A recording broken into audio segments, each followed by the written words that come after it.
Buenas noches, amigos. Estamos en las aventuras de la espada y, como siempre, tenemos aquí con nosotros a un gran autor, que está entre los 5 mejores de su tema, que es un hombre que conoce muy bien todo lo que significa el Imperio Español, en ese que decían que no se ponía el sol, y que no es que no se pusiese, es que estaba dándole todo el día, porque concretamente su especialidad, que es el lago español, es decir, el océano Pacífico, es 1/3 de la superficie de nuestro planeta.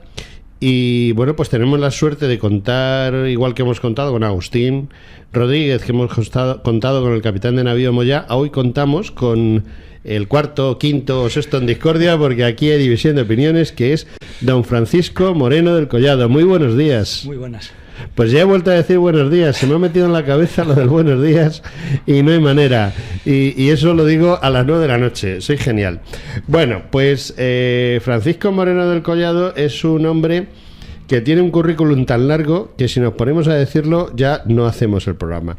Pero bueno, vamos a resumir que es un hombre de ciencias, de física, de ingenierías y de esas cosas tan importantes, pero no le hemos traído aquí para que nos hable de eso, tampoco de que sea un experto en temas de religiones, como por ejemplo la musulmana, ni tampoco le hemos traído aquí por que sea teniente en la reserva, ni por ninguna de esos tipos de cosas tan importantes y que llenan su currículum. Le hemos traído precisamente porque es un hombre que conoce muy bien el siglo XVI, XVII y XVIII de América y del Pacífico, y bueno, pues lo que queremos es que nos hable de todo eso, y sobre todo que nos hable de la multitud de pequeños y grandes artículos que ha hecho sobre el tema. Yo tengo ahora mismo en la mano un artículo que publicó en la revista de Historia Militar del Instituto de Historia y Cultura Militar sobre Sebastián Vizcaíno y el Galeón de Manila, y bueno, pues te hemos traído aquí para que nos hables del Galeón de Manila y de por qué se inicia el Galeón de Manila, es decir, el tornaviaje. ¿Por qué te metiste tú a este tema tan complicado del Galeón de Manila? Bueno, primero, complicado como cualquier otro tema, ni más ni menos. ¿Por qué me metí? Pues por varias razones. Mira, la primera es que yo en el colegio tuve la suerte, hace ya más de medio siglo, de que me hablaron por primera vez de la historia del Galeón de Manila, y me resultó fascinante. O sea, el pensar que hace 4 siglos y medio por el Pacífico podía circular solo 1 o 2 barcos y que eran españoles, me resultó impresionante. Que estuvieran aislados durante meses en medio del océano por mares en gran medida desconocidos. Entonces, ese interés por una auténtica aventura y una auténtica epopeya protagonizada por compatriotas nuestros, pues se vio muy potenciada en el año 92 cuando se publicó en castellano el libro El Galeón de Manila de William Littleshurz, que es considerado, digamos, el documento de referencia sobre esta historia, del cual pues han utilizado muchos historiadores y sobre todo muchos divulgadores. Entonces, a partir de ahí me di cuenta de que en la historia de España hay una gran cantidad de episodios, y este es uno para mí de los más apasionantes, que son de una trascendencia increíble a todos los niveles, histórico, económico, político, hasta religioso, y que sin embargo no son bien conocidos por el público en general. Entonces decidí que me ponía a estudiarlos y a continuación pues a intentar divulgarlos.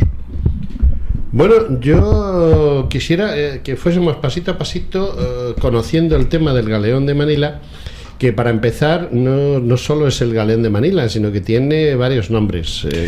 La nao de la China, la nao de la Seda, en fin, a veces la nao de Acapulco, dependiendo de si se considera que venía de China o que volvía desde Acapulco. El Galeón de Manila es, en definitiva, la primera línea marítima fija que también existe en el mundo, porque durante 250 años, todos los años, sistemáticamente el galeón iba, ¿no? Pues sí, de hecho el Galeón de Manila como tal es una línea regular de navegación que enlazaba América a través del puerto de Acapulco con Asia a través de Cavite, en la bahía de Manila. Yo hay una cosa que me llama poderosamente la atención, y es que estamos hablando de un barco que de madera, cuyo sistema de navegación es la vela y que utiliza las corrientes marinas y utiliza el viento para recorrer la friolera de 30.000 kilómetros. Además, si la cosa no se daba bien, podrían pasar de 5 a 6 meses sin que tocase puerto. Con lo cual, el galeón, tanto a la ida como a la vuelta, debía de ir debidamente abastecido de agua y de comida para todo ese tiempo. ¿Cómo es posible que una nao tan pequeñita, porque realmente si lo vemos con los ojos de hoy en día es poco grande, pudiese funcionar así? ¿Cómo es posible? Bueno, pues por ejemplo, a nivel de agua, se embarcaba agua para 2 meses y el resto del viaje el agua había que recogerla con velas de la lluvia.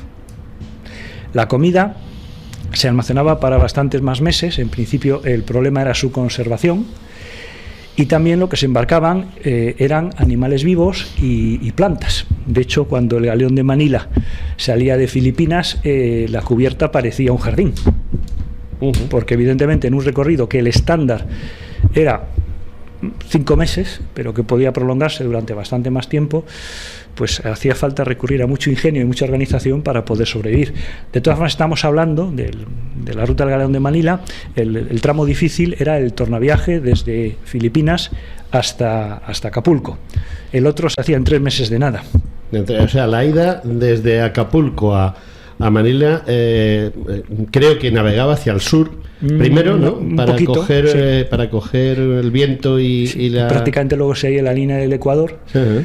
Hacía escala en la isla de Guam, uh-huh, generalmente, no siempre, y luego de ahí ya por el estrecho de San Bernardino, uh-huh, entre las islas de Luzón y Samar, ya entraba en Manila, ¿no? No, en el interior de Filipinas, y todavía le quedaban varias semanas hasta llegar a Manila. Varias semanas hasta llegar a Manila. Y a la vuelta, ¿por qué la vuelta era más larga? Por lo que tú has dicho antes, de que en aquellos tiempos no había motores, entonces se navegaba a vela y usando los vientos y corrientes.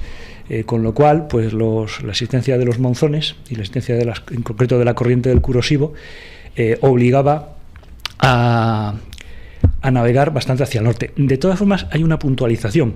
La vuelta era más larga en tiempo, porque duraba por lo menos normalmente el doble que la ida, pero la distancia a la que se recorría era prácticamente la misma. Eran unos 15.000 kilómetros en cada sentido.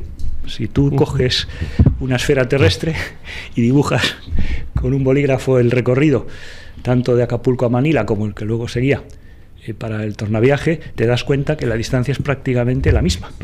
Ya, a la vuelta seguramente sí que se paraba siempre en la isla de Guam. En la isla de Guam era... solamente le separaba, digamos, las derrotas eran completamente diferentes. Muy diferente. De Acapulco a Manila se iba prácticamente siguiendo el Ecuador, sí, y se solía hacer, como hemos dicho antes, una escala en Guam, pero a la vuelta era prácticamente sin escalas, hasta cuando salías al Pacífico.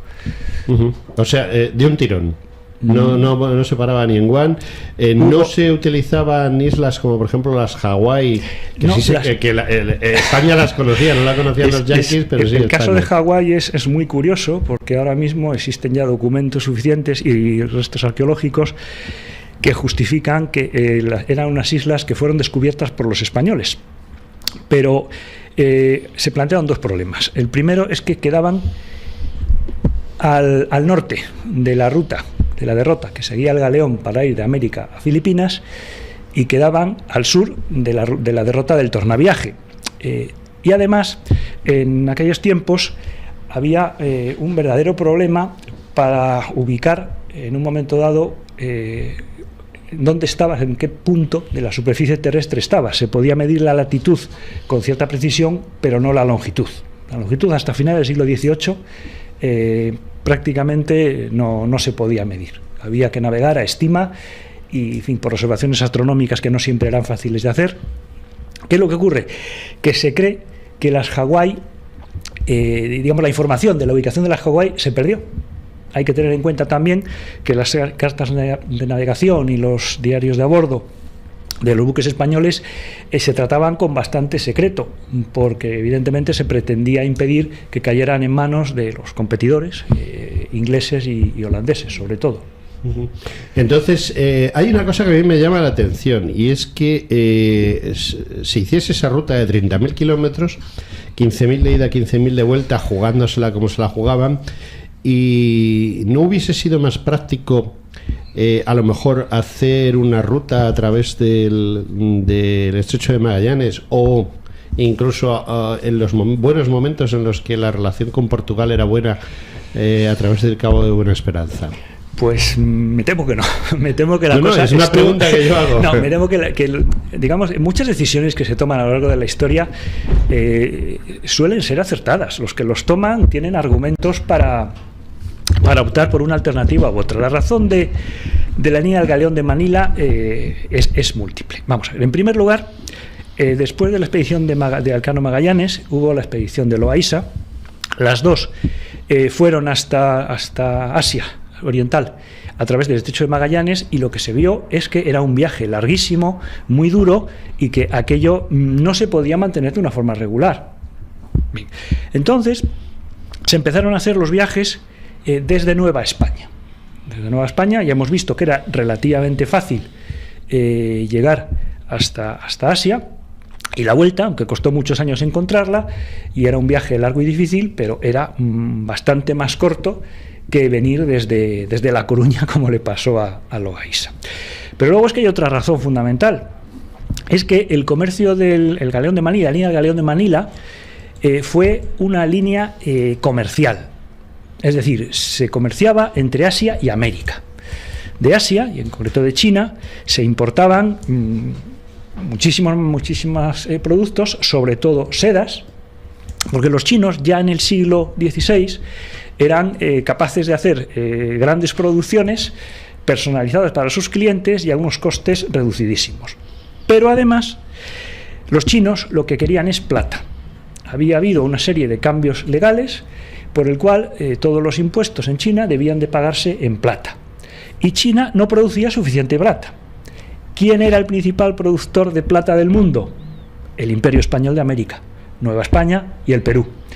Con lo cual, es evidente que si lo que se produce en China se demanda en América, lo que se demanda en China se produce en América, pues, y encima es el camino más corto, pues la ruta del Galeón de Manila es la que tenía sentido para ese comercio entre los dos continentes. Bueno, yo por lo que sé, el tema básico de la creación de este navío de la nao que va de Manila a Acapulco y que vuelve, o que va de Acapulco a Manila y vuelve por el tornaviaje, es básicamente este que tú acabas de decir, la plata, porque China no tenía plata, es el inventor del papel moneda, curiosamente, sí.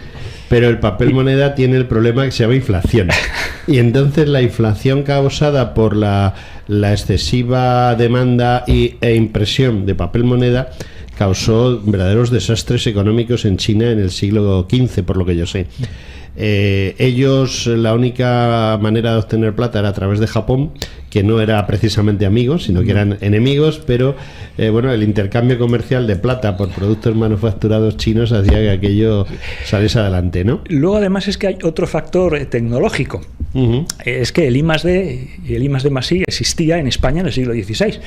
Entonces un minero español, Bartolomé de Medina, que era de Valladolid, no de Medina, del campo, puso a punto un sistema de obtención de la plata que se llamaba el método de Patio.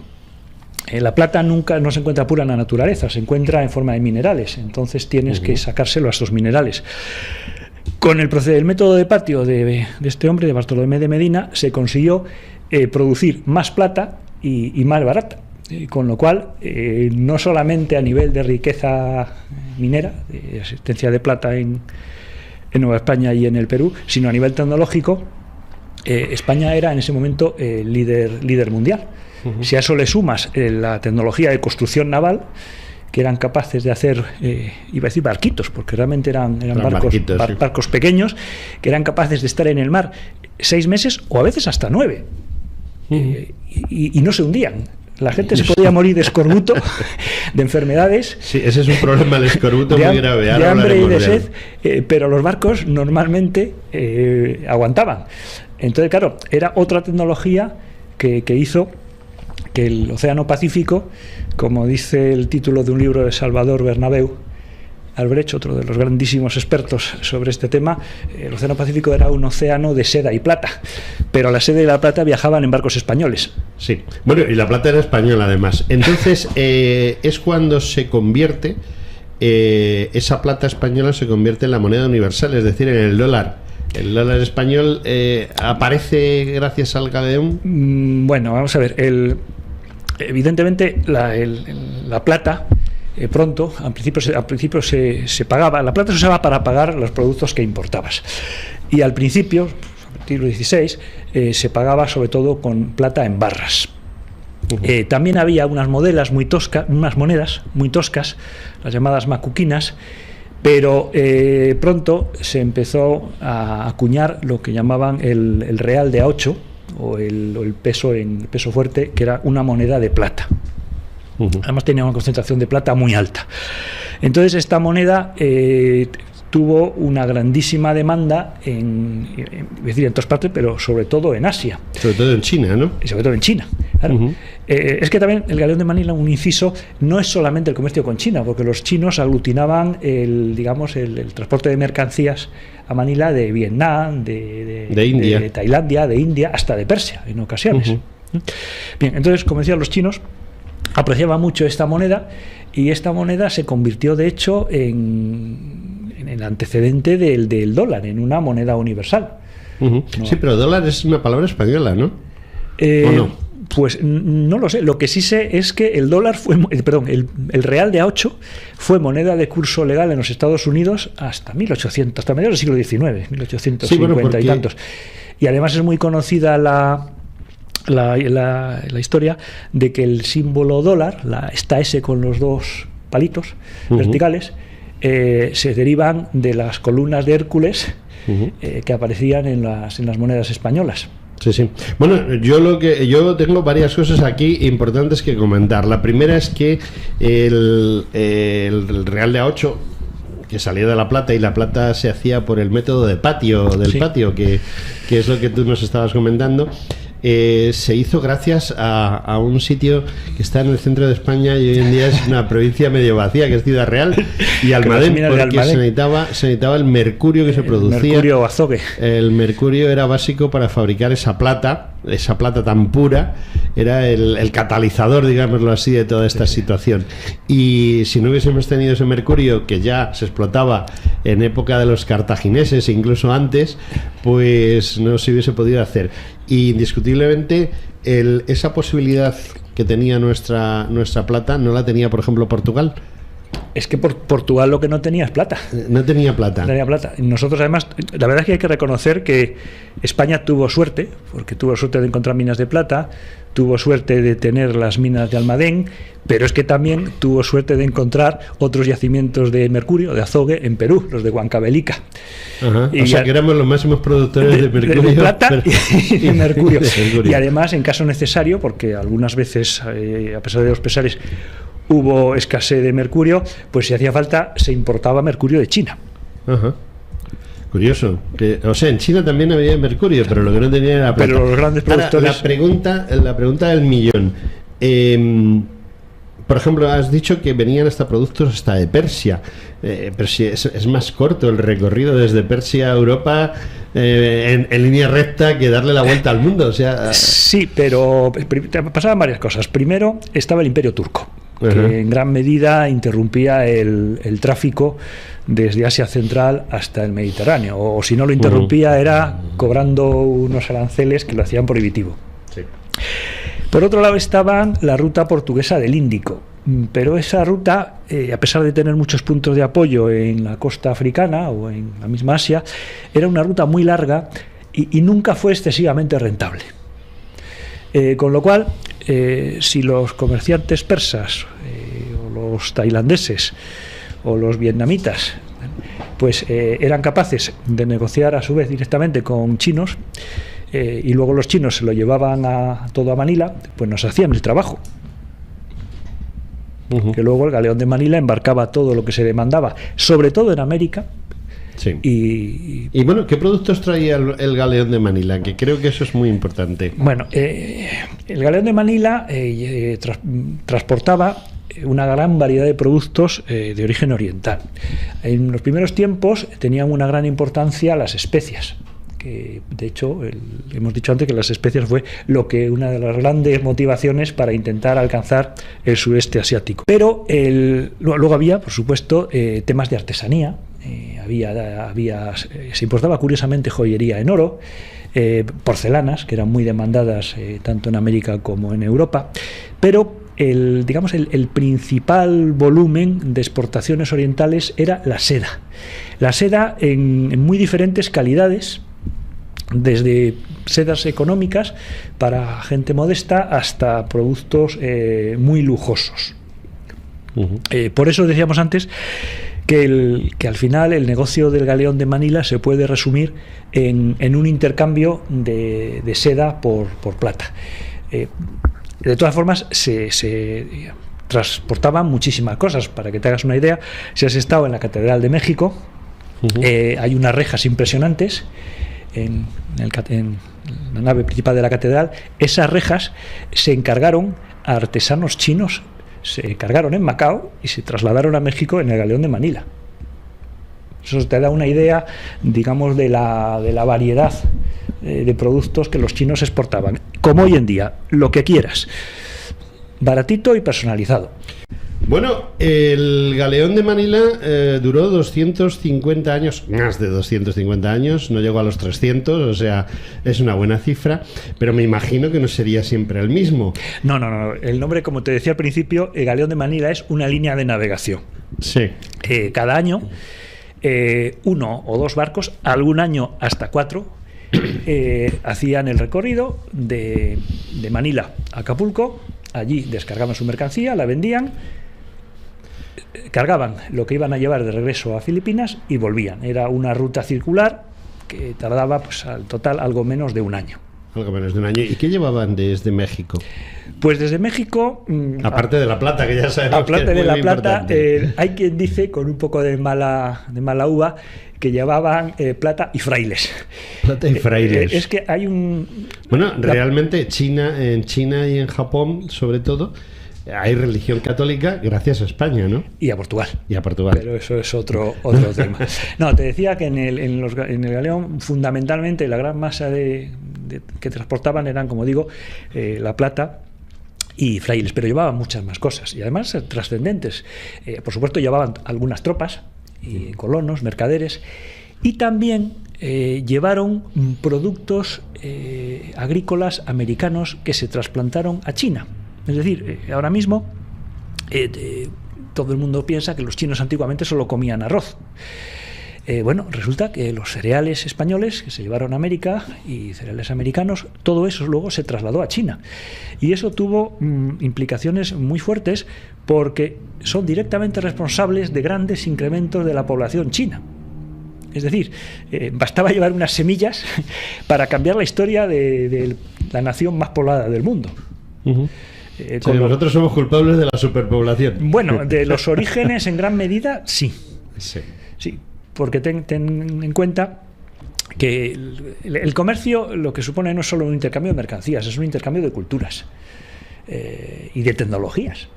Entonces, claro, cada cual demanda lo que más necesita, lo que más le interesa. Pero es una cosa muy curiosa lo que me estás diciendo, porque eso no ha pasado, por ejemplo, en África. Es decir, Inglaterra y Francia, y Alemania también, los principales colonizadores de África, sobre todo del África subsahariana o también del África sahariana, han hecho una explotación de los recursos naturales de los países, pero no han intercambiado absolutamente nada, o creo que no han intercambiado absolutamente nada, mientras que la relación española no ha sido imperial, sino que ha sido a pie de igualdad, por un lado, y por otro lado los territorios conquistados se convertían en provincias, no eran territorios imperiales, digámoslo así. Pues bueno, efectivamente, lo que pasa es que te estás saliendo un poco del tema. Me estoy saliendo un poco del tema, pero en este caso, o sea, no quiero hablar de cosas en las que no soy experto, entonces yo en este caso te remito al libro Imperiofobia y Leyenda Negra de Elvira Roca Barea, muy bueno, que me parece cierto. que es una persona que ha analizado estos temas con una clarividencia y con un rigor, pues que ya era hora. Bueno, yo ahora te voy a decir una así. cosa. Aquí en este programa varias veces hemos hablado de la leyenda negra y nuestros habituales nos han pedido que sigamos hablando y tengo que anunciar, ya lo anuncié la semana pasada, que disponemos ya de 4 grabaciones de mesas redondas sobre la leyenda negra y que espero que les gusten a nuestros invitados, por un lado, porque son los que las han hecho, y a nuestros oyentes por otro, porque creo que la leyenda negra les interesa. Y como me has dicho que me he salido del tema, pues llevas toda la razón del mundo, porque hemos estado hablando del postre y no hemos estado hablando de los entrantes de la comida. Es decir, ¿por qué?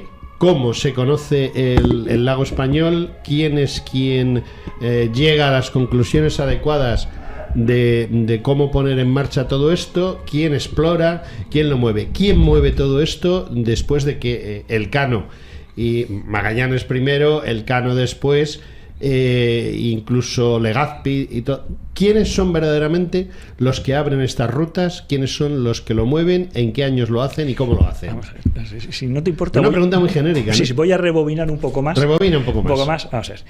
El viaje más importante de la historia de la humanidad, en mi opinión, es el viaje de Colón, en el cual se descubrió, por casualidad, América. Sí, porque Colón lo que quería era llegar a China. Exactamente. Es decir, ¿y por qué quería llegar a China? Porque había una demanda insatisfecha, primero de especias, que eran fundamentales para la conservación y para la ingestión de la comida en Europa, que en tiempos que no había frigoríficos. Sí. Y además porque había un comercio, había una gran demanda de productos orientales que se conocían desde el tiempo de los romanos a través de la ruta de la seda, de la ruta de Asia Central. ¿De acuerdo? Es decir, tenemos una situación de un mercado que demanda algo y eso hace que los reyes católicos aprueben el viaje de Colón y vayan buscando Asia. Bien. El segundo viaje más importante de la historia de la humanidad, desde mi punto de vista, es la primera circunnavegación, la expedición Magallanes-Elcano. ¿Por qué? Porque son capaces por primera vez de atravesar, bueno, primero de descubrir el estrecho de Magallanes, un paso entre el océano Atlántico y el Pacífico. Segundo, son capaces de cruzar el océano Pacífico, cuyas dimensiones desconocían completamente, y por lo tanto, una vez conocido ese océano, ya saben las dimensiones de la Tierra. Y en tercer lugar, porque cuando regresan a España lo que han demostrado es que la Tierra es redonda. Ahora bien, esta segunda expedición, al igual que la de Colón, lo que estaba buscando era acceder a las especias y al mercado asiático. Bien, el tercer viaje más trascendental de la historia de la humanidad es el tornaviaje. ¿Por qué? Porque después de la gesta de Magallanes-Elcano, el Carlos I sigue teniendo una visión estratégica de cómo es el mundo y sigue siendo consciente de que aquí lo que interesa, a pesar de los años transcurridos y las dificultades encontradas, es poder negociar directamente con Asia. Y por eso se mandan las expediciones de Loaiza, luego de Saavedra, de Villalobos, de Grijalva, hasta que por fin llega la expedición Legazpi-Urdaneta, donde Urdaneta es capaz de encontrar el camino de retorno. Es decir, había una voluntad clara por parte de la monarquía española de encontrar una ruta que nos permitiera comerciar directamente con Asia. Es decir, aprovecho para meter una cuña, y dicen que el imperio español y que la cultura española es anticomercial. Pues anda, que este ejemplo es un contraejemplo perfecto. Sí, o sea, vamos a ver, entonces, en definitiva, tú has hablado de montones de expediciones, sí. Montones de expediciones que hacen su trabajo, por ejemplo, la de Legazpi, que es Filipinas, es básicamente, aunque hace más cosas, por supuesto, y todas las otras expediciones, la de Loaiza, etcétera. Pero, en definitiva, es Urdaneta. Sí, o sea, el gran problema de negociar con con Asia. Es volver. Es volver. Y es Urdaneta el que hace el que abre esa ruta. Claro. Urdaneta participó en la expedición de Loaiza y estuvo 11 años en esa parte del mundo. Aprendió dialectos locales, viajó entre islas, era una persona de una inteligencia extraordinaria, tomó cantidad de notas y entonces, cuando por fin consiguió regresar a España, él informó a la monarquía de que él era capaz de encontrar el camino de retorno. Entonces, años después, le fichan como cosmógrafo de la expedición de Legazpi, con, entre otros encargos, aparte de asentarse en las Filipinas y de abrir el comercio con China y de cristianizar aquella parte del mundo, había el encargo más importante, que era volver desde Filipinas hasta Nueva España. Y evidentemente el cosmógrafo del barco que inicia esa expedición de regreso, el jefe era, vamos, el piloto, el navegante, el técnico, por decirlo de alguna manera, era Andrés de Urdaneta. Que dicho sea de paso, otro inciso, Andrés de Urdaneta no fue el primero que encontró el tornaviaje. Ah, ¿no? No. Pues cuéntanos eso sí que es una novedad. Esa es una historia menos conocida. Uno de los barcos que componían la expedición de Legazpi y Urdaneta era un patache que capitaneaba un barco muy pequeñito, ¿no? Un pequeñito, sí, un tal Alonso de Arellano, que tenía como piloto a un mulato, creo que se llamaba Jerónimo Martín. Entonces, la intención de la expedición y de por dónde se quería intentar volver desde Filipinas hasta Nueva España era conocida por los oficiales de la expedición. Y entonces este señor Alonso de Arellano, pues lo que decidió es que él se separaba de la expedición, cargaba su patache de especias y, siguiendo las indicaciones, el plan de Urdaneta, se volvía hacia América. Allí vendía las especias y además recibiría, se supone, la recompensa que había por encontrar esa búsqueda, esa ruta que se había resistido durante tantísimos años. Y de hecho, Alonso de Arellano llegó al puerto de Navidad, en México, 2 meses antes que Urdaneta a Acapulco. ¿Qué es lo que pasa? Pues que, primero, Urdaneta traía una carta de Legazpi donde acusaba a Alonso de Arellano de desertor. Lo segundo, Urdaneta era un hombre tremendamente metódico y documentó ese viaje de retorno minuciosamente, de forma que se pudiera repetir sin problemas, cosa que Alonso de Arellano no hizo. Y luego, Urdaneta se había metido a fraile agustino. De hecho, Felipe II le sacó del convento para mandarle con Legazpi a las Filipinas. Y Urdaneta recibió el apoyo de los filipinos, mientras que Arellano recibió el apoyo de los dominicos. Y en este caso, los agustinos fueron más influyentes que los dominicos, con lo cual la gesta de Alonso de Arellano, porque fue un viaje pues afortunado, pero dramático, épico, pues digamos no tuvo trascendencia y ha quedado medio olvidada. Bueno, pues es muy interesante y, oye, vamos a ver, aquí tenemos un programa que se llama Españoles Olvidados, en el que se habla de todo este tipo de gente que ha hecho grandes gestas y que luego la historia pues prácticamente no lo refleja. Y además, yo es que cada día estoy más convencido que el siglo de oro, el llamado siglo de oro español, no es siglo de oro porque tuviésemos a grandes escritores o a grandes pintores, sino que es un siglo en el cual un país que tiene escasamente 10 millones de habitantes, porque era lo que tenía España, conquista el mundo. O sea, lo conquistan entre 4 gatos, y 4 gatos conquistan el mundo y hacen cosas como esta que hace Arellano, o que hace Urdaneta, o que hace Legazpi. O sea, son auténticas gestas, gente que son 4 gatos, hablando pronto mal y claro. Y bueno, yo lo que quería es que me comentases, Urdaneta, cómo hace todo este movimiento, cómo él llega a la conclusión de que tiene que volver por el norte, cuándo lo hace, cómo lo hace, él solo con un barco, lleva varios barcos, ¿cómo lo hace? A ver, cuéntanos. Bueno, vamos a ver, como te decía antes, Fray Andrés de Urdaneta, que cuando fue en la expedición de Loaiza no era fraile, era un hombre muy observador. Y entonces, cuando estuvo en las Molucas, estuvo, como digo, en total al final estuvo 11 años fuera de casa, se dedicó a observar, porque no solo, o sea, en la navegación, como decíamos antes, influyen las corrientes, influyen los vientos, influyen las estaciones, es decir, en cualquier momento no se puede hacer un recorrido a vela, hay que buscar cuándo es la ocasión. Luego, los marinos, y no me quiero meter en un tema en el que no es el mío, saben que la mayoría de las corrientes oceánicas tienen forma circular. O sea, son pocas las que desaparecen en la profundidad del océano. Por lo tanto, si había unas corrientes que permitían navegar desde México hasta Filipinas, pues por algún lado existiría la corriente de vuelta. Como digo, Urdaneta además viajó por todas aquellas zonas, contactó con comerciantes chinos, incluso con japoneses. Es decir, hizo un estudio, una observación científica de cómo funcionaba el clima y el mar en esa parte del mundo.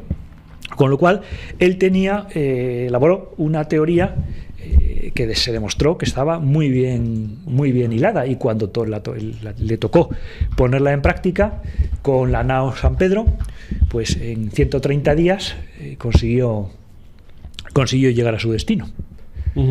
Bueno, y ya se establece, Andrés de Urdaneta es el que establece la ruta a seguir, el que da todos los pasos. ¿Vuelve a repetir ese viaje? Andrés de Urdaneta era ya bastante mayor cuando realizó su tornaviaje, y lo que hizo fue... murió con 60 años.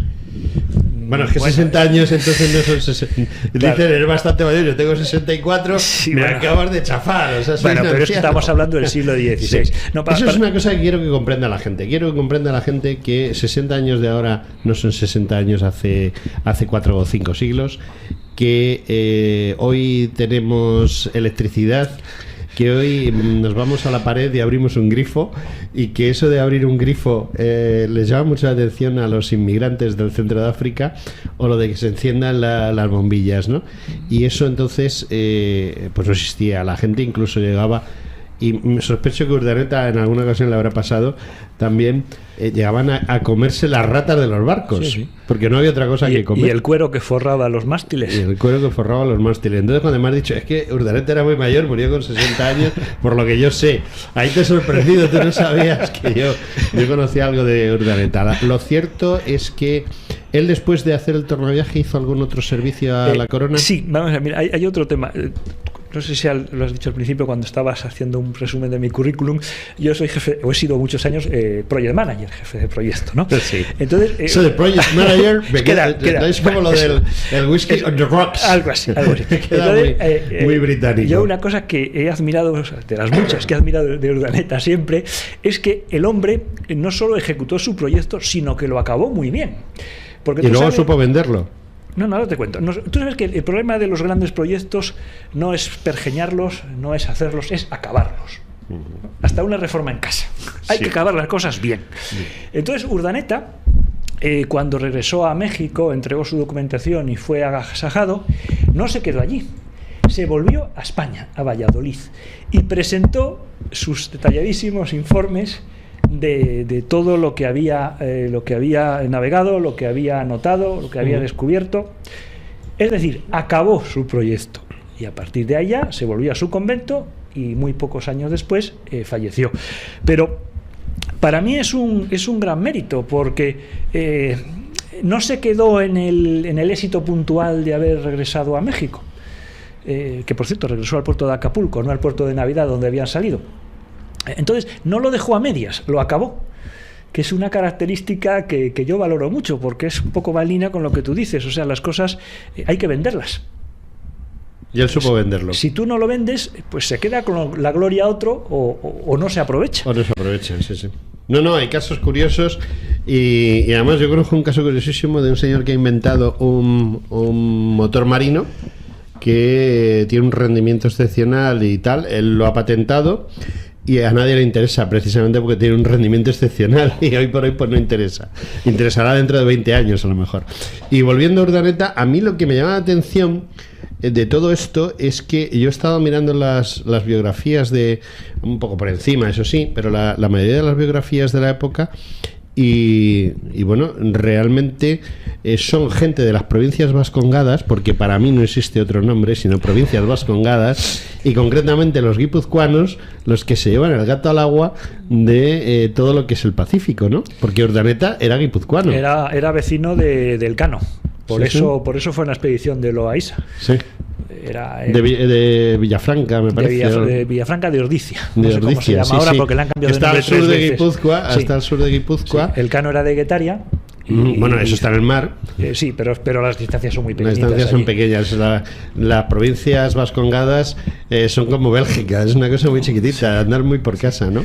Sí, de todas formas, hay que tener en cuenta que los principales navegantes que conocían el Atlántico, que habían salido a alta mar, eran navegantes vascos. Había una cultura de, digamos, de marinos de por allí, pero también los había cántabros. O sea, si tú ves la lista de, por ejemplo, de personas de la expedición de Loaiza o de la expedición de Villalobos posterior, te encuentras con que había cántabros y había de otros muchos sitios. En los últimos días, por ejemplo, se ha hecho mucho hincapié en el origen de los 18 supervivientes de blancos de la expedición del Cano, ¿no? Pues había gente de sitios muy diferentes, no solo de diferentes regiones de España, sino de Grecia, de Italia, de Alemania. Es decir, en aquellos tiempos la monarquía hispánica o España era como los Estados Unidos de ahora, o sea, atraían a lo mejor de cada casa. A lo mejor de cada casa. Hay una cosa que me llama mucho la atención, que has dicho hace un momento, y es de dónde sale y a dónde vuelve. Hablas de Puerto Navidad. Puerto Navidad está al norte de Acapulco, a una semana de navegación. Pero es que yo tengo entendido que tiene algún tipo de referencia con Jalisco, el actual Jalisco. Está cerca, sí. Está cerca. Sí, pero está en el estado. Bueno, Jalisco es un estado. Es un estado, sí. Está por ahí. Pero ese puerto, digamos, ha desaparecido. No es como Acapulco, que sigue siendo un referente. No, lo que pasa, vamos a ver, volvemos otra vez al sentido común y a la capacidad de análisis de Andrés de Urdaneta. El puerto de Acapulco reunía varias características y algún inconveniente muy reseñable. Por ejemplo, lo primero, tenía una magnífica bahía, donde ahí entraban los barcos y estaban bien protegidos. Y segundo, era el puerto más próximo de Ciudad de México, porque se supone que las mercancías que traía el galeón de Manila terminaban en gran parte en México, había que trasladarlas allí. Entonces parecía más razonable usar Acapulco que el puerto de Navidad, que estaba más al norte. Bueno, y ahora yo te voy a hacer una última pregunta, casi una última pregunta, y es para ti, ¿qué significa todo? O sea, ¿qué significado tiene, según tú, todo lo que nosotros hicimos en el Pacífico para lo que fue el engrandecimiento de España en su momento, y hasta qué punto eso sigue siendo importante? Hombre, las exploraciones de España en el Pacífico son una auténtica gesta. O sea, nosotros tenemos motivos de sobra para sentirnos orgullosos de nuestros antepasados, ¿no? Por todo, es decir, de todo el arrojo de esta gente, toda la capacidad tecnológica para navegar, para construir, para negociar, para regresar. Y la pena es que, y vuelvo otra vez a hacer referencia a Elvira Rocabarea, la historia es en gran medida una guerra de propaganda. Entonces, por desgracia, España lo ha hecho bastante mal a ese nivel y nos han comido la tostada los anglosajones. Bueno, pues siento decirte que nos hemos quedado sin tiempo. Entonces ya lo único, despedirte y agradecerte que hayas venido. Muchas gracias por tu visita. Nos hemos quedado con montones de preguntas, pero claro, el problema de la radio es el tiempo. Paco, te voy a llamar Paco. Haces bien. Francisco, muchas gracias por haber venido. Muchísimas gracias y espero que vuelvas. Bueno, yo si tengo algo que contar, pues te lo cuento. Pues muchísimas gracias. Amigos, hasta la semana que viene.